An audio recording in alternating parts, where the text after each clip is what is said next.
എടി എൻ്റെ വയറിപ്പോൾ പൊട്ടും. ആ അടിച്ചു കയറ്റുമ്പോളേ ആലോചിക്കാനായിരുന്നു. നിനക്ക് അങ്ങനെയൊക്കെ പറയാം പവി. എൻ്റെ വിശപ്പേ നിനക്ക് പറഞ്ഞാൽ മനസ്സിലാവില്ല. ഓ എന്നിട്ടെന്താ ഇങ്ങനെ ഗർഭിണി ഇരിക്കണ പോലെ ഇരിക്കണേ? അത് കുറച്ച് ഓവറായി പോയത് കൊണ്ടല്ലേ. ഞാനൊന്ന് ടോയ്ലറ്റിൽ പോവട്ടെ. എന്നാൽ ടോയ്ലറ്റ് പോക്കോ, ക്ലാസ് തുടങ്ങിയാൽ പിന്നെ നോക്കണ്ട. എന്നാൽ ശരി, ഞാൻ പോവട്ടെ, നീ ഇവിടെ തന്നെ ഇരിക്കണേ. അത് പറഞ്ഞ് എന്നെ ഫോണെടുത്ത് പോവാൻ തുടങ്ങി. നീ എന്തിനാ ഫോണ് കൊണ്ടുപോകണേ? അത് ചുമ്മായോ? സത്യം പറയടി. നിനക്ക് എന്താടി, ഞാൻ ആരെങ്കിലും വിളിച്ചാലെന്ന് വിചാരിച്ചാ? പൊക്കോ, നിന്നെ ഞാൻ പൊക്കും, ഓർത്തോ. അന്ന പെട്ടെന്ന് അവിടെ നിന്ന് മുങ്ങി. പവിയുടെ അടുത്ത് നിന്ന് മാറി അവൾ ഫോണെടുത്ത് കോൾ ചെയ്തു. പവി ഗ്രൗണ്ടിൽ കളി കണ്ടുകൊണ്ടിരിക്കുവാണ്.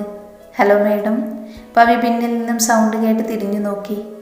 പവി എഴുന്നേറ്റ് നിന്നു. പവി ഇരുന്ന ബെഞ്ചിൽ അവർ കയറിയിരുന്നു. 4 ആണുങ്ങളും ഒരു പെണ്ണുമായിരുന്നു വന്നത്. അതിനെ 3 പേരിൽ കാണാൻ ഒരുമാതിരി കഞ്ചാവടിച്ച് കിറുങ്ങിയടിച്ച് ചെക്കന്മാരെ പോലെ ഉണ്ടായിരുന്നു. ഒരെണ്ണത്തെ കണ്ട ലുക്കൊക്കെ ഉണ്ട്. അതിലെ ലീഡറാണെന്ന് തോന്നുന്നു.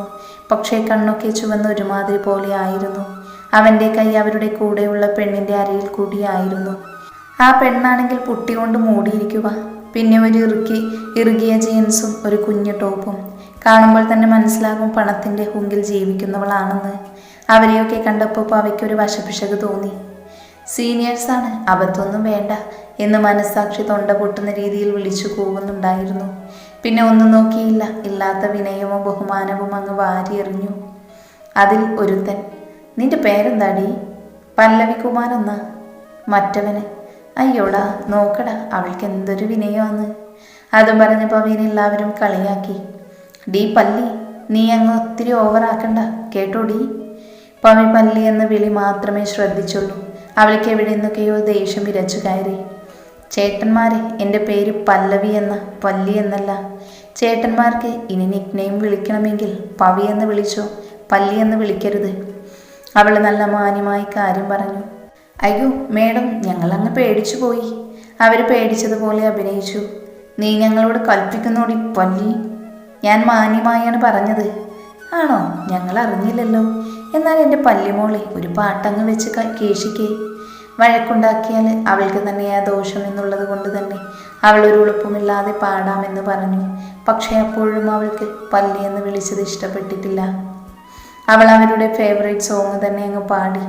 നീ കൊള്ളാലോടി കൊച്ചേ. താങ്ക് യു ചേട്ടാ. അപ്പോൾ പിന്നെ ഫ്രഷേഴ്സ് ഡേ ആകട്ടെ, ഒരു പൊളി ഐറ്റം തന്നെ തരാം. ഒപ്പിട്ട് ഇയാളെ ഞാനിന്ന് നിലത്ത് വാരി എറിയും, പവി മനസ്സിലോർത്തു. എന്നാൽ ശരി, ഞാൻ വെക്കുക. പവി അന്വേഷിക്കുന്നുണ്ടാവും. ആരെങ്കിലും വായി നോക്കിയാലേ കൊല്ലും ഞാൻ. ഓ, ഉത്തരവ് പോലെ. ശരിയെന്നാ. അന്ന ഫോണ് കട്ടാക്കി പവിയുടെ അടുത്തേക്ക് പോയി.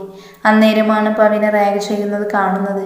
പിന്നെ ഒന്നും നോക്കിയില്ല. കണ്ട മരത്തിൻ്റെ പിന്നിൽ കയറി ഒളിച്ചു. ആ ശരിയെന്നാ, ഞാൻ പോകട്ടെ. അയ്യോടാ, കൊച്ചിനെന്താ ഇത്ര തിരക്ക്? ആരെങ്കിലും കാണാൻ വരുന്നു പറഞ്ഞിട്ടുണ്ടോ? അയ്യോ അല്ല. പിന്നെന്താടി പല്ലി? ഒരുത്തൻ അവളുടെ കയ്യിൽ കയറി പിടിച്ച് ചോദിച്ചു. അത്രയും നേരം ക്ഷമിച്ച പവി ഇതുകൂടിയായപ്പോൾ പിന്നെ ഒരു പൊട്ടിത്തെറിക്കലായിരുന്നു.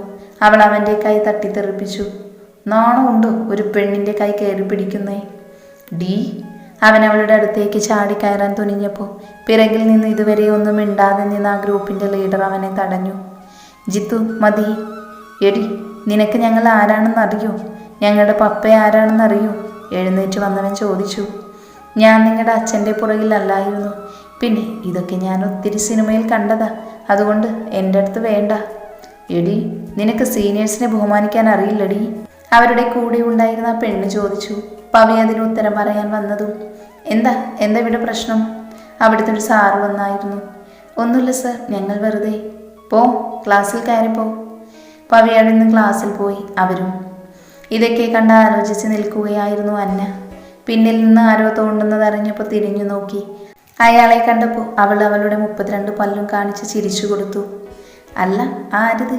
നീലേട്ടനോ? ഞാൻ വെറുതെ ഈ മരത്തിൻ്റെ പൂവൊക്കെ കണ്ടപ്പോൾ ചുമ്മാ ഇതിൽ. മതി, ഞാൻ എല്ലാം കണ്ടു. അപ്പം കണ്ടൂലേ? എല്ലാം ഒളിച്ചിരിക്കുന്നതും കണ്ടു. കർത്താവേ, നാണം കെട്ടു. അന്ന മനസ്സിലോർത്തു. എന്നാൽ പിന്നെ മോള് പോക്കോ, ക്ലാസ്സില്ലേ? ആ ശരി. അന്ന പോകുന്ന പോക്ക് കണ്ട് നീലൊന്ന് ചിരിച്ചു. പക്ഷേ പവിയുടെ കയ്യിൽ കയറി പിടിച്ച അവന്മാരോട് അവന് ചെറിയൊരു നീരസം തോന്നി. പിന്നെ പവിയുടെ റിയാക്ഷൻ ആലോചിച്ചപ്പോൾ ഒരു പുഞ്ചിരി തൂകി. അവൻ പോയി. നീലിൻ്റെ ഓരോ ചലനവും നോക്കി നടക്കുകയായിരുന്നു അർത്ഥ എന്ന അർത്തിത മോഹൻ. എടി, നിനക്ക് ശരിക്കും സാറിനെ ഇഷ്ടമാണോ, അതോ മറ്റവന്മാരെ പോലെ ടൈം പാസ്സാണോ? അർത്ഥയുടെ കൂട്ടുകാരി ചോദിച്ചു. നിനക്കറിയോ, അന്ന് ക്ലാസ്സിൽ വന്ന അന്ന് തൊട്ട് അയാൾ എൻ്റെ മനസ്സിൽ ഇടിച്ചു കയറിയതാ. ഇനി അതിനൊരു മാറ്റവുമില്ല. പക്ഷെ സാറ് നോക്കുന്നത് മുഴുവൻ പല്ലവിയെയാ. അവളുടെ ഓരോ ചലനങ്ങളും സാറ് നോക്കുന്നത് പോലെ എനിക്ക് തോന്നുക. ശരിക്കും നോക്കുന്നുണ്ടോ എന്നറിയില്ല. പക്ഷേ സാറ് എനിക്കുള്ളതാ. എൻ്റെ പപ്പ അതിനൊരു തടസ്സവുമാകില്ല. ഇത്രയും അവൾ നീലിനെ നോക്കി അവളുടെ കൂട്ടുകാരിയോട് പറഞ്ഞു. അവളുടെ കണ്ണിൽ വശ്യത തിങ്ങി നിറഞ്ഞു. ക്ലാസ്സിൽ വെച്ച് പവി അന്നയോട് നടന്നത് പറഞ്ഞു. അന്ന ഇതൊക്കെ കണ്ട കാര്യം അവളോട് പറഞ്ഞില്ല. അങ്ങനെ അന്നത്തെ ദിവസം കോളേജിൽ ഇങ്ങനെയൊക്കെ സംഭവിച്ചു. വൈകിട്ട് അന്നയും പവിയും പാർട്ടിയും ഒരുമിച്ച് പോകുന്നത് നീൽ കണ്ടു. ഇവൻ ഇവളുടെ കൂടെ തന്നെയാണോ വരുള്ളൂ? തന്നെ പോവാൻ പാടില്ലേ? അവളുടെ ആരെങ്കിലും കൂടെ പോട്ടെ, എനിക്കെന്താ? അതും പറഞ്ഞ് നീൽ കാറെടുത്തു പോയി. പാർത്തിയും പവിയും സംസാരിച്ചു പോകുന്നത് നീൽ വഴിയിലൂടെ കണ്ടു. പവി സംസാരിക്കുന്നത് കൊണ്ട് തന്നെ നീലിൻ്റെ കാറൊന്നും ശ്രദ്ധിച്ചില്ലായിരുന്നു. നീൽ ശ്രദ്ധിച്ചത് പാർത്തിയെയാണ്. അവൻ്റെ മുഖത്ത് അവളുടെ സംസാരം കേൾക്കുമ്പോൾ ഭിന്നമായുന്ന ഭാവങ്ങൾ അവന് പിടികിട്ടുന്നുണ്ടായിരുന്നില്ല. അവൻ നേരെ വീട്ടിലേക്ക് പോയി. പവി പാർത്തിയോട് യാത്ര പറഞ്ഞ് വീട്ടിലേക്കും. പാർത്തി അവളെ നിറഞ്ഞ കണ്ണുകളോടെ നോക്കി നിന്നു. എന്നിട്ട് നേരെ അവൻ്റെ വീട്ടിലേക്ക് പോയി. അവൻ റൂമിൽ കയറി ഷെൽഫിൽ നിന്നൊരു ഡയറി എടുത്തു. അതിലുണ്ടായിരുന്നൊരു ഫോട്ടോ എടുത്തിട്ട് അവൻ അതിൽ നോക്കി കുറേ കണ്ണുനീർ പൊഴിച്ചു. പിന്നെന്തൊക്കെയോ ചിന്തിച്ച് മെല്ലെ മയക്കത്തിലേക്ക് കടന്നു. പവി വീട്ടിലേക്ക് വന്നപ്പോൾ കണ്ടു നീലിൻ്റെ കാറ്. അവൾ അകത്ത് കയറി അമ്മയോട് കുറച്ച് സംസാരിച്ചു കഴിഞ്ഞ് നേരെ റൂമിലേക്ക് പോയി. അവിടെ കയറിയിട്ടും നീലിൻ്റെ പൊടി പോലും കണ്ടില്ല.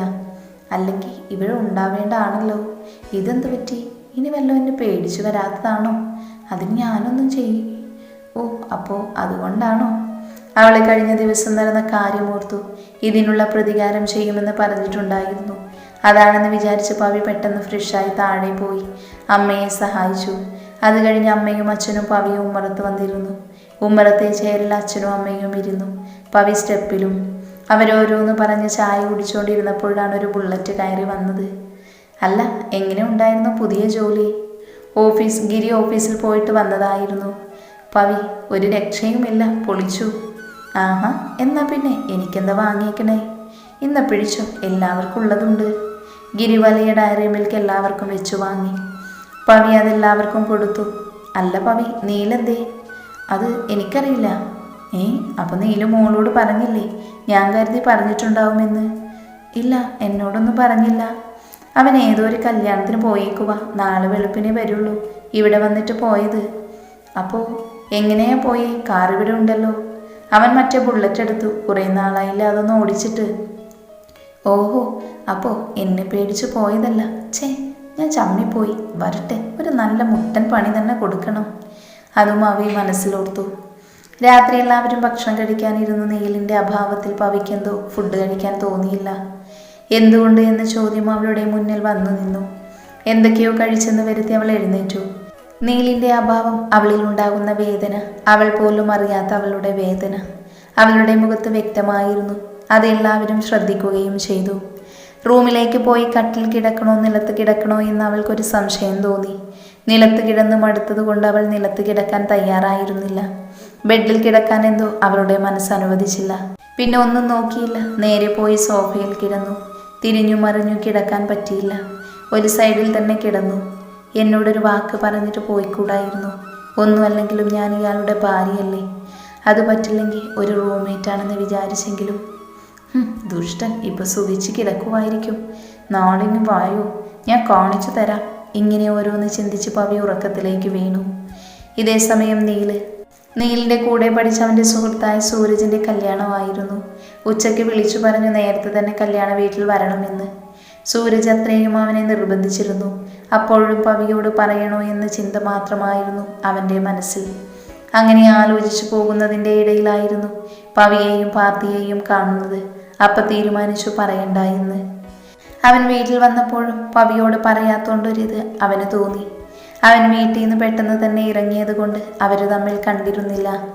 കല്യാണ വീട്ടിലെത്തിയിട്ടും നീലിനൊരു മനസ്സമാധാനവും ഉണ്ടായിരുന്നില്ല. എന്തുകൊണ്ടാണ് എന്ന് അവനറിയില്ലായിരുന്നു. നീല് രാത്രി കല്യാണ വീടിൻ്റെ ടെറസിൽ വന്ന് നിൽക്കുകയാണ്. കല്യാണത്തിന് വേണ്ടി അലങ്കരിച്ചു വെച്ച കളർ ബൾബുകളുടെ വെളിച്ചം മാത്രമേ ഉണ്ടായിരുന്നുള്ളൂ. ഡാ, നീ കിടന്നില്ലേ? ആ, നീയോ? നീ എന്താ കിടക്കാത്തെ? നാളെ കല്യാണമല്ലേ? ഞാനതല്ല ചോദിച്ചത്. ഞാൻ ചോദിച്ചതിന് ഉത്തരം പറ. എടാ, അത് നീ എന്തൊക്കെയോ ഒളിപ്പിക്കുന്നുണ്ടല്ലോ. എന്താടാ കാര്യം? എടാ, അത് നിനക്ക് നിൻ്റെ കിട്ടിയോളെ മിസ് ചെയ്യുണ്ടോ? അത് നിനക്കെങ്ങനെ? എനിക്കങ്ങനെയൊന്നുമില്ല. നീലറിയാതെ പറയാൻ വന്നതാണ് പെട്ടെന്ന് അവൻ പറഞ്ഞത് എന്നോർത്ത് അവൻ അത് പിൻവലിച്ചു. നീ മാറ്റി പറയണ്ട, എനിക്ക് മനസ്സിലായി. എനിക്കറിയാം നിനക്ക് ആ കൊച്ചിനോട് ദേഷ്യമായിരുന്നു എന്ന്. പാറും എന്നോടെല്ലാം പറഞ്ഞിട്ടുണ്ട്. അതെങ്ങനെയാണെന്നൊന്നും പറയണില്ല. പക്ഷേ ആ കൊച്ചൊരു പാവമാണ് എന്ന് പാറമ്മ പറഞ്ഞപ്പോൾ മനസ്സിലായി. കുറച്ച് കുറുമ്പുണ്ടെന്ന് പറഞ്ഞു. പിന്നെ സ്നേഹിക്കാൻ മാത്രം അറിയാവുന്ന കൊച്ചാണെന്നും പറഞ്ഞത്. പാറമ്മ അത്രയും പറയണമെങ്കിൽ എത്ര ഇഷ്ടപ്പെട്ടിട്ടുണ്ടാവും നിന്റെ അമ്മയ്ക്ക് ആ കൊച്ചിനെ. ഇനി സത്യം പറ, നിനക്ക് ആ കൊച്ചിനെ ഇഷ്ടമല്ലേ? അതോ നിനക്ക് ആ കൊച്ചിനോട് ദേഷ്യമാണോ? അതിന് കാരണം കീർത്തിയാണോ? നീലൊന്ന് തിരിഞ്ഞ ആകാശത്തേക്ക് നോക്കി പറയാൻ തുടങ്ങി. അവളെ ഇഷ്ടമാണോ എന്ന് എനിക്കറിയില്ല. അവളോട് ദേഷ്യമുണ്ടോ എന്ന് ചോദിച്ചാൽ ദേഷ്യമുണ്ട്. അതിന് കാരണം കീർത്തിയൊന്നുമല്ല. കീർത്തി എന്ന ചാപ്റ്റർ ഞാൻ ക്ലോസ് ചെയ്തതാ. അവളുടെ പേര് പറയുന്നത് പോലും ഞാനിപ്പോൾ വെറുക്കുക. എൻ്റെ അമ്മാളുവിനെ ഇല്ലാതാക്കിയത് അവളാ. പിന്നെ എനിക്ക് പവിയോട് ദേഷ്യം തോന്നാൻ കാരണം ഒട്ടും പ്രതീക്ഷിക്കാതെ അവൾ എൻ്റെ ജീവിതത്തിൽ വന്നത്. ഇനി എൻ്റെ ജീവിതത്തിൽ പെണ്ണെ ഇല്ലെന്ന് പറഞ്ഞ് നടന്നതാ ഞാൻ. ഇപ്പോൾ ഇവൾ വന്നപ്പോൾ എൻ്റെ വാശി തോറ്റുപോയോ എന്നൊരു തോന്നലാണ് അവളോട് എനിക്ക് ദേഷ്യമുള്ള കാരണം. മാത്രമല്ല അവൾ കുറച്ച് കുറുമ്പിയ. അവളുടെ കുറുമ്പ് ആദ്യമൊക്കെ എനിക്ക് ദേഷ്യം വരുത്തി വെച്ചു എന്നുള്ളത് നേരാ. പക്ഷേ ഇപ്പോൾ എനിക്ക് തോന്നുന്നു അവളുടെ കുറുമ്പുകൾ ഞാൻ ആസ്വദിക്കാൻ തുടങ്ങി. പിന്നെ എനിക്കുള്ളത് ഭയമാണ്. കീർത്തിയെപ്പോലെയാണോ എല്ലാ പെണ്ണുങ്ങളും എന്നാണ് എൻ്റെ മനസ്സിൽ. അതുകൊണ്ട് എനിക്ക് പ്രണയിക്കാൻ ഭയമാണ്. ഇനിയും എനിക്കൊരു ചതി കൂടി വാങ്ങാൻ പറ്റില്ല. പക്ഷേ ഇപ്പോൾ ഞാൻ നന്നായിട്ട് തന്നെ പവിയെ മിസ് ചെയ്യുന്നുണ്ട്. കുറച്ച് നാളുകളായിട്ടുള്ളൂ അവൾ എൻ്റെ ഒപ്പം. പക്ഷേ അത്രയും നാളുകൾ കൊണ്ട് അവൾ എന്നിൽ വല്ലാത്ത മാറ്റം വരുത്തിയിട്ടുണ്ട്. ഓ എൻ്റെ അളിയ, ഇപ്പോഴെങ്കിലും ഒന്ന് സമ്മതിച്ചല്ലോ. നിന്റെ മനസ്സറിയാൻ വേണ്ടി ഞാൻ ഇത്രയും ചോദിച്ചത്. എടാ നീലേ, മോൻ പേടിക്കണ്ട, അത് ഉറപ്പിച്ചോ. എന്ത്? എടാ മണങ്ങൂസേ, നിനക്ക് അവളോട് മുടിഞ്ഞ മുഹബത്താണിടാ. നീ എന്തൊക്കെയാടാ പറയണേ? നിനക്ക് ഭ്രാന്തായോ? ഭ്രാന്ത് ആർക്കാണെന്ന് വൈകാതെ നിനക്ക് മനസ്സിലാവും. ഒരു അസ്സല് പ്രണയഭ്രാന്ത്. നീ പൊക്കേ. ഞാൻ പോവുക. എനിക്ക് മനസ്സിലായി. കെട്ടിയോളെ ആലോചിച്ചിരിക്കുവാനല്ലേ ഞാൻ പോവുക. ഇനി സ്വർഗത്തിലെ കട്ടുറുമ്പ് പോലെ സ്വപ്നത്തിലെ കട്ടുറുമ്പായി ഞാൻ വന്നില്ല. അതും പറഞ്ഞ സൂരജ് നീലിനെ ഒന്നാക്കിയിട്ട് താഴേക്ക് പോയി. അപ്പം ഞാൻ അവളെ സ്നേഹിക്കുന്നുണ്ടോ? എനിക്കറിയില്ല. ഞാൻ അവളെ സ്നേഹിക്കുന്നുണ്ടെങ്കിൽ തന്നെ ആദ്യം അവൾ എന്നെ സ്നേഹിക്കണം. ഒരു പക്ഷേ അവൾ എന്നെ സ്നേഹിക്കില്ലെങ്കിൽ ഞാൻ എൻ്റെ സ്നേഹം മുഴുവൻ കുഴിച്ചു മൂടും. ഇല്ല, ഞാൻ അവളെ സ്നേഹിക്കാൻ പാടില്ല. എനിക്കവളെ ഇഷ്ടമല്ല. ഇത്രയും ആലോചിച്ച് നീൽ കിടക്കാനായി പോയി. കിടക്കുമ്പോഴും അവൻ്റെ മുന്നിൽ പവി മാത്രമായിരുന്നു. ഉള്ളിലുള്ള ഇഷ്ടമറിയാതെ രണ്ടുപേരും രണ്ട് സ്ഥലത്ത് നിദ്രയിലേക്ക് വീണു.